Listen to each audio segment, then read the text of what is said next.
geldiniz. Şimdi karşınızda çok zevkli 2 kişilik oynanan bir strateji oyunu olan Reversi ile bulunuyorum. Reversi oyununun birçok turnuvası var. Dünya çapında da aslında oynanan, özellikle Japonya merkezli oynanan bir oyun. Tabii bizim ülkemizde Reversi diye biliniyor. Dünya çapında aradığınızda, taktik ve stratejilerine baktığınızda veya turnuvalarını takip ettiğinizde Othello diye ararsanız oyunla ilgili yeteri kadar bilgiye sahip olursunuz. Oyunun diğer ismini zaten oyunun başlığında da göreceksiniz. Şimdi hemen size kısaca oyunu nasıl oynandığını anlatacağım ve bazı taktikler var. Oyunu kazanma taktikleri var. Onları söyleyeceğim. Diğer anlatımlardan biraz daha farklı olmasına dikkat edeceğim. Şimdi sırası gelen oyuncu rakibin rengini kendi rengine çevirmeye çalışacak. Şimdi taşlarımıza baktığımızda bakın örnekte bir yüzü bir renk, diğer yüzü farklı bir renk. Her oyuncu kendi rengini belirledikten sonra oyunu ona göre oynuyor. Şimdi gördüğünüz düzen açılış düzeni. Oyuna bu şekilde başlanıyor. Merkeze 4 taş, bir renkli bir renksiz şekilde taşlar dizilerek oyun başlangıç pozisyonu hazırlanıyor. Oyuna başlayan oyuncu az önce söylediğim gibi rakibin rengini kendi rengine çevirmeye çalışacak. Bunu nasıl yapacak? Taşını koyduğu yerle kendi taşı arasında bir bağlantı olması gerekiyor.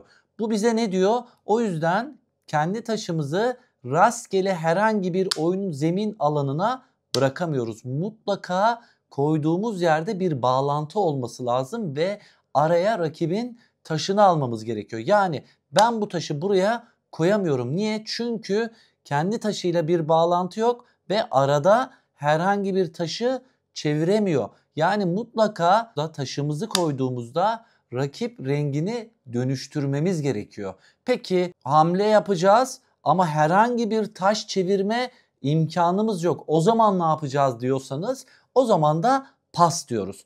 Unutmayın, bir oyunda sadece bir kere aksi belirtilmemişse bir kere pas diyebiliyoruz. İkinci pasımızda oyunu kaybetmiş oluyoruz. Şimdi taşı çevirmemiz gerekiyorsa bakın kırmızı renkli pulu ben öyle bir yere koymalıyım ki rakibin pulunu çevirebileyim. Bakın buraya koyabilirim. Nasıl? Bu taşı merkeze aldığımda diğer kırmızıyla bir bağlantısı var ve bu taşı çeviriyorum. Hamle sırası rakibe geçiyor. Şimdi rakip de aynı mantıkla mutlaka rakibin taşını çevirmesi lazım.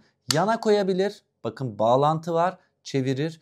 Ya da çaprazına koyabilir. Bakın çaprazda da bir bağlantı var. Çapraza koyarak devam edelim. Bu şekilde oyunu sürdürüyoruz. Oyunun temel kuralı bu. O zaman neye dikkat ediyoruz? Mutlaka bağlantı olacak. Her hamlemizde mutlaka rakibin en az bir taşını çevirmek zorundayız ve oyun zemininde herhangi bir noktaya bağlantı kuramadığımız herhangi bir noktaya pulumuzu ya da taşımızı bırakamıyoruz. Bu birinci konumuz. Şimdi oyunun en önemli stratejisi gördüğünüz bu 4 köşeye sahip olabilmek. Bu 4 köşeye sahip olan oyuncu oyunda büyük bir üstünlüğe sahip olmuş oluyor. O yüzden oyun stratejimizi öyle bir kuracağız ki bu 4 köşeye hakim olmaya çalışacağız. Neden çok önemli? Bakın köşe hakimiyeti bizim için şöyle önemli. Rakip taşları şöyle dizildiğini farz edin. Bakın şöyle dizeyim. Şöyle bir düzende baktığınızda 6 tane beyaz pul var ve oyunda baktığımızda kırmızı puldan daha fazla beyaz pul görüyoruz. Sanki oyunu beyaz pul önde götürüyor gibi ama köşe hakimiyeti daha önce geçirdiğimiz köşenin bize sağladığı avantajı şöyle ifade edeyim.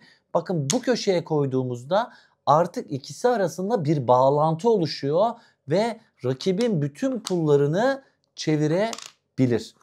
O yüzden köşeleri alan oyuncu her zaman için avantaj sağlamış olur. Peki köşe kuralı bu kadar önemli. Bir başka tehlikeye dikkat çekmek istiyorum size. Şimdi burada reverse oyununu oynarken köşeleri kaptırmamak için bakın köşelerin yanındaki bu karelere mümkün olduğunca taşınızı koymamaya çalışın. Çünkü bu Sizin için tehlike demek. Neden tehlike demek? Şimdi taşınızı buraya koydunuz. Şöyle bir hamle yaptınız. Bakın şöyle düşünün. Oyunda şöyle bir durum var ve siz bu köşeye, bakın köşeye yakın noktaya bu pulu koydunuz. Bunu çevirmeyi amaçladınız. Şimdi baktığınızda 3 tane kendi pulunuzdan, kendi renginizden pul var değil mi?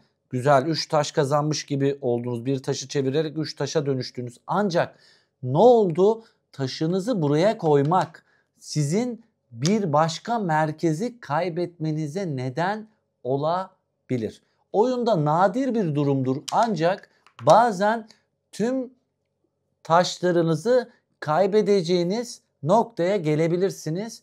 Bu da zaten sizin oyunu otomatikman kaybettiğiniz anlamına da gelir. Tüm taşları kullanmadan da oyunu kaybedebilirsiniz. O yüzden çok dikkatli olmanız gerekiyor. Ne zaman kazanıyorduk? Bakın tüm taşlar bittiğinde 64 tane karenin toplamında bulunan renkler sayılır.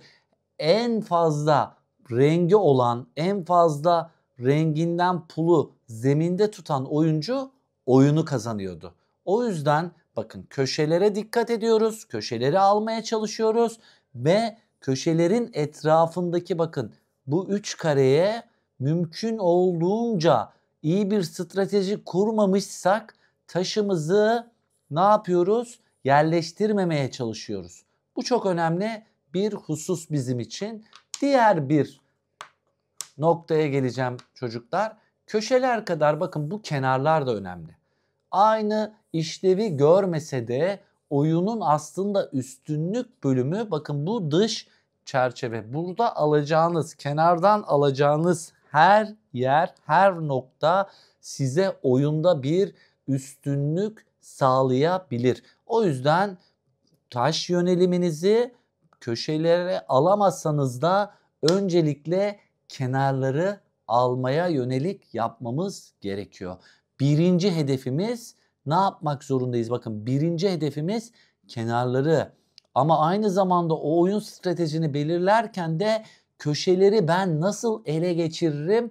O şekilde bir planlama yapmanız gerekiyor. Kenar ve köşe bu oyunun can damarı diyebilirim çocuklar. O yüzden bu noktaya çok dikkat etmeniz gerekiyor. Ben bu stratejileri söyledikten sonra aslında bu taktikler çok önemli. Köşe ve köşenin etrafındaki kareler çok önemli taktiksel hamleler. Kenarları ele geçirmek çok önemli taktiksel hamleler. Bir de şu hatayı çok yapıyorsunuz. Bu oyuna yeni başlayan öğrenciler, oyuncular şunu çok yapıyor. Yani şimdi bu taş çevirme çok zevkli ya. Çoklu taş çevirme çok büyük bir avantaj değil çocuklar. Birden fazla taş çevirmek size bir avantaj sağlamıyor. Niye? Aslında şöyle düşünün, bağlantıları koparmak adına size bir avantaj sağlar. O yüzden bakın şurada şu noktayı düşünürseniz köşeyi kaybetse de şurada bağlantıyı koparan bir taş var. O yüzden şöyle olduğu bir durumda bakın. Şöyle olan bir durumda köşe onda ama arada bağlantıyı koparan kendi renginden taşı var.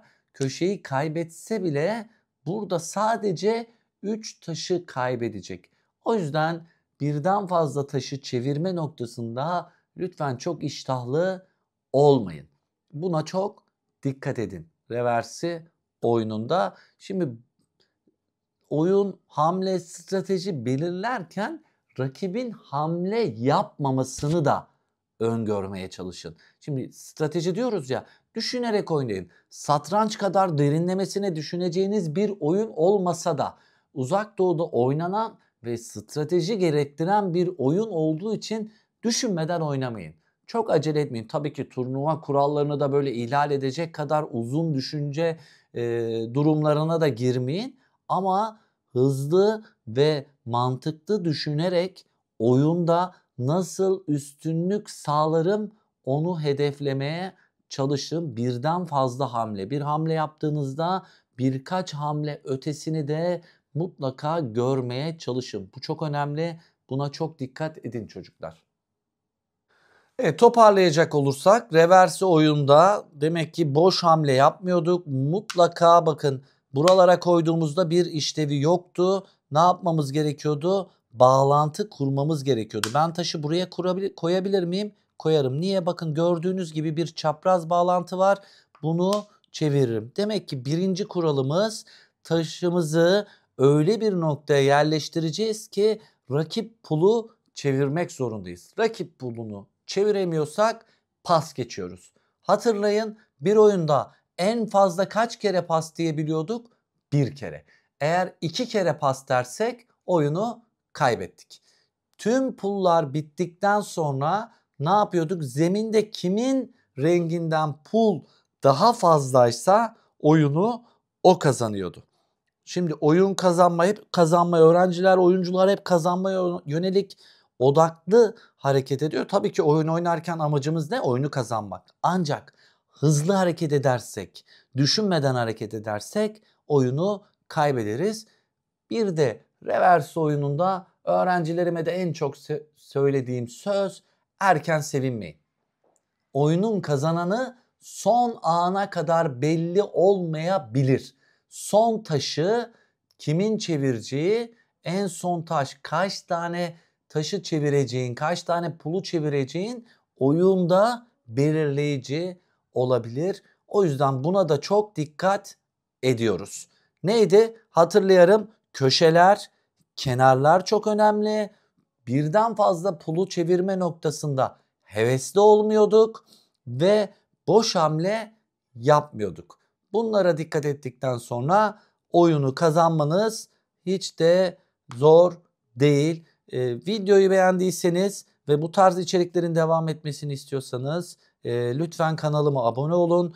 Videoyu beğenmeyi unutmayın. Yorum yazarsanız da beni çok mutlu edersiniz. Görüşmek üzere. Kendinize çok iyi bakın.